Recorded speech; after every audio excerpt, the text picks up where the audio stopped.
Okay, so happy Friday, everybody. I am filming this video. It's Friday.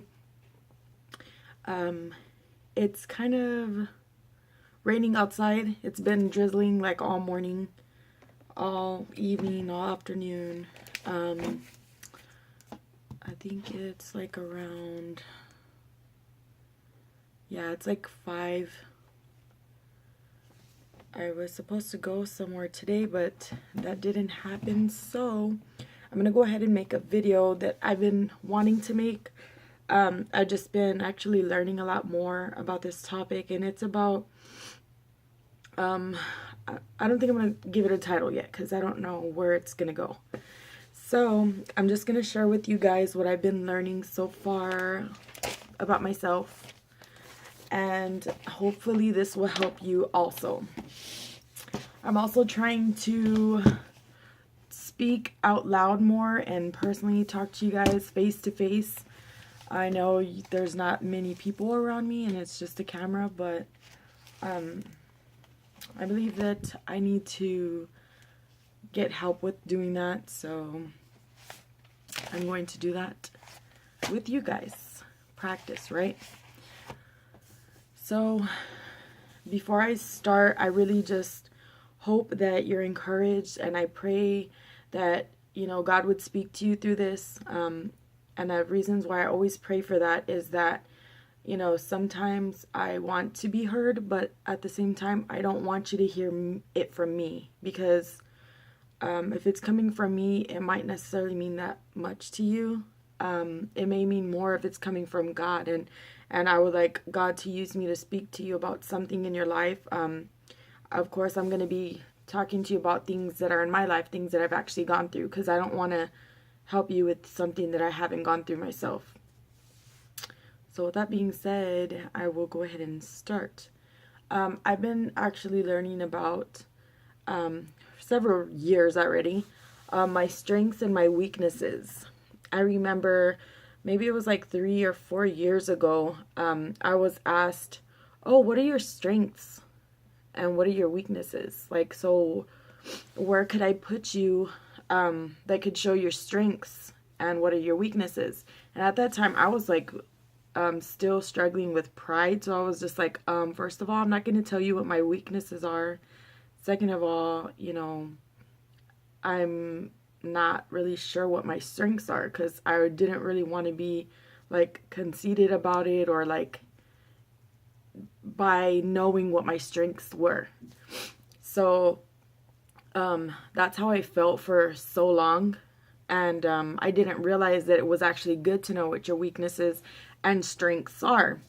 So it wasn't until recently I had been hearing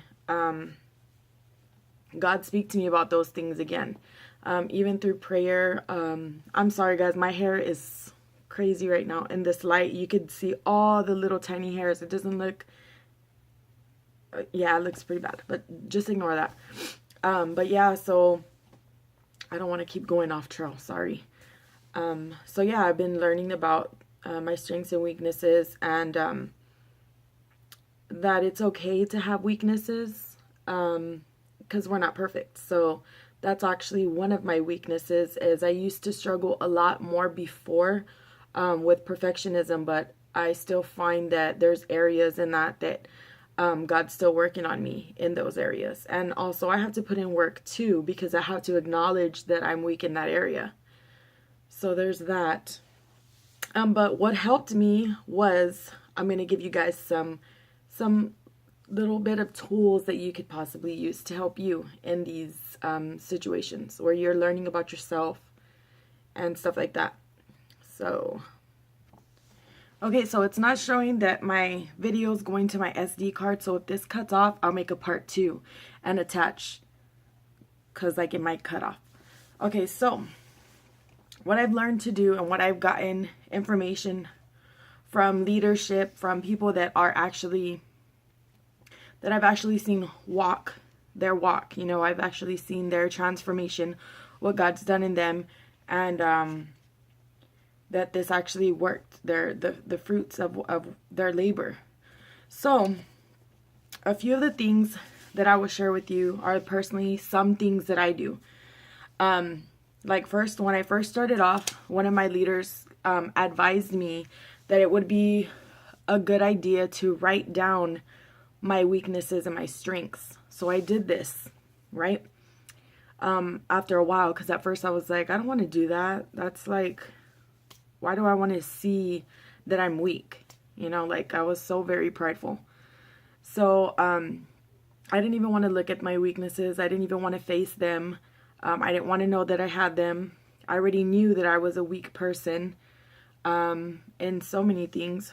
So to me, it was kind of like a slap in the face. I don't know why I felt that way at first. So anyways, I finally did it. Procrastination went along with that, but I finally got around to doing it. So I wrote down my weaknesses and my strengths, right? So then I noticed, I was like, man, I have more weaknesses at the time than I did strengths. And I couldn't figure out any strengths. And I just realized that, wow, like, I am not strong at all. I used to think I was strong. I used to think I was tough and all these things, which I was soon realizing I was not. I was actually very weak. So without God, you know, it says without God, we could do nothing, you know, and God's strength, with God, we could do all things.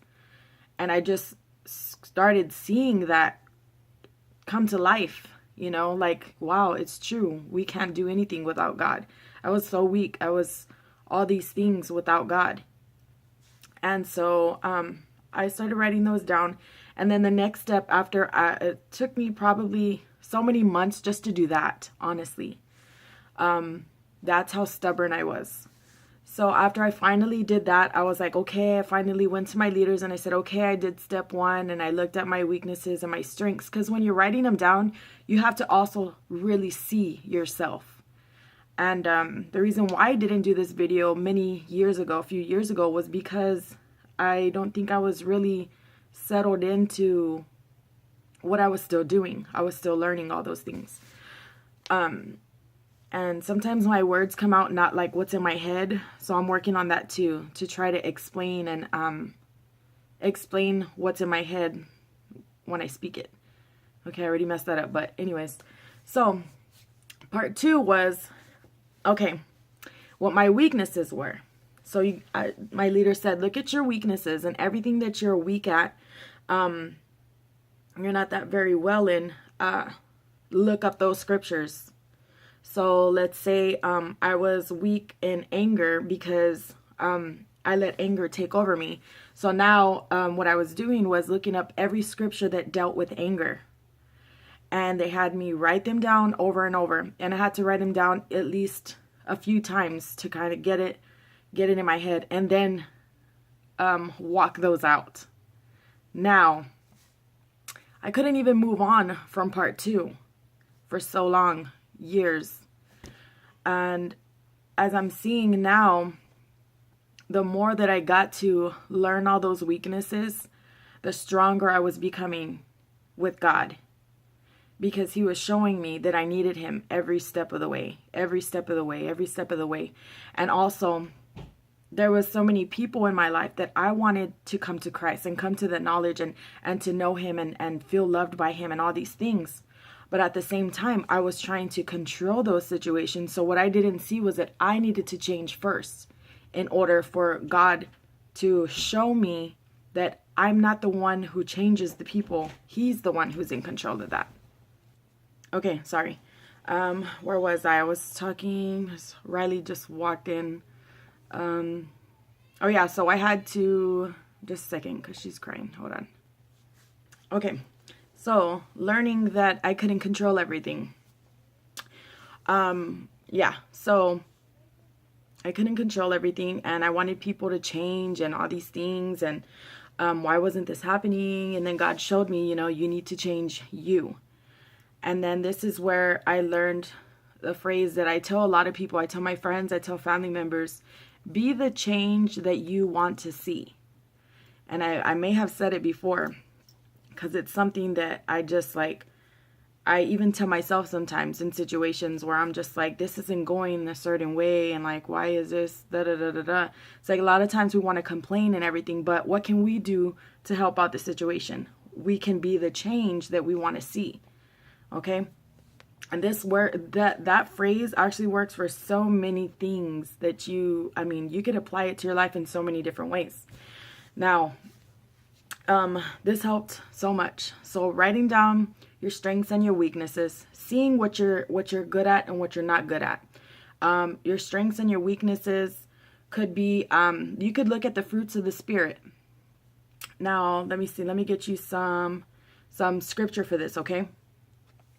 Okay, so in Galatians 5:22, it says, "But the fruits of the Spirit is love, peace, patience, kindness, goodness, faithfulness." Okay, so then you can kind of like, not necessarily compare, but look at your life, your lifestyle, and look at, your attitude, your character. What are you weak in which areas are you weak? Are you loving towards others? Do you have patience? Are you faithful in things? Can people depend on you? Let me see. I'm going through my notes too, okay? So I'm trying to help you. Do you work well with other people? Are you creative? Are you organized? Are you selfish? Are you not disciplined? Are you hesitant? Are you a people pleaser? Are you detailed? Are you courageous? Are you organized? Things like that. You could just kind of like look at yourself and see where your weaknesses are and what your strengths are in those areas. There's many areas you can look at. And also another thing that I love to do was I would look at the scriptures of love. Okay, because this is my favorite thing to do, because as a believer, as a follower of Christ, if you do not have love, you do not have the Lord in you. So this is the first thing that I wanted to look at myself and see that I had. So you can go through 1 Corinthians and 13, and you could start at 4, but that whole chapter is good. Love is patient and kind. Love does not envy or boast. It is not arrogant or rude. It does not insist on its own way. It is not irritable or resentful. It does not rejoice at wrongdoing, but rejoices with truth. Love bears all things, believes all things, hopes all things, endures all things. Love never ends. And so you could go down the list. Are you patient? Are you kind? Do you have envy? Do you boast a lot? Are you arrogant? Are you rude? And you could kind of like see what your strengths and weaknesses are there. There's so many verses in the Bible that can help you see what your strengths and weaknesses are. And so I started recently actually going through my old notes that I had, and because I was learning I was listening to a few sermons, and I was like, wow, it's all coming back again, I was listening to Rod, I believe he's Pastor Rod Parsley, and some of his sermons and words that God has given him and things. And I was just like, wow, it's about your character. It's about the fruits of your spirit, what your strengths and weaknesses are, where you can, your gifts and abilities that God has given you. If you don't know what your strengths and weaknesses are, how can you help in the body of Christ? How can you help at church? How can you help and serve others? It's very important. It really doesn't matter where you serve, because, serving it's good to serve. But it is very beneficial to you and to the other people around you if you do know what your strengths and weaknesses are. That way, you're somewhere where your strengths are, and you'll actually be more fruitful. Okay? So that way, as you're learning what your weaknesses are, because really, and I love what he says. He says, our weaknesses are our greatest strengths taken to unhealthy extremes. And I thought that was so amazing, because it's true. Our weaknesses are our greatest strengths taken to unhealthy extremes. So our weaknesses are actually our greatest strengths. It's just we overdid it. We took them to a level that it's just like way too much. So for the things that you are weak at, maybe you're not patient. Maybe you're just like, you are actually patient, but you're running low really fast, and you don't know how to deal with the patience of what you're waiting for. So you can look at those things and say, you know what, I may be weak at this right now, but God's going to help me. He's going to help me with my weaknesses, because when we're weak, God is our strength. So when we're weak, we can come to him and he strengthens us. That's where we get the best growth. That's where we, can fully just come to him with a broken heart and just weak and say, God, I need you. And he just restores. He's the God that restores. He's a God that he's fulfillment. He fulfills our lives with the things that we need. He brings restoration in all things.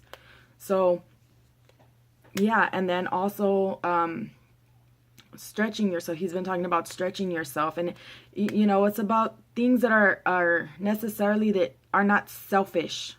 There are things that we have to see as ourselves because God looks at the heart. And so when you're examining your heart, you're examining who you really are, because everything that is in your heart is who you are. The outward appearance doesn't really count.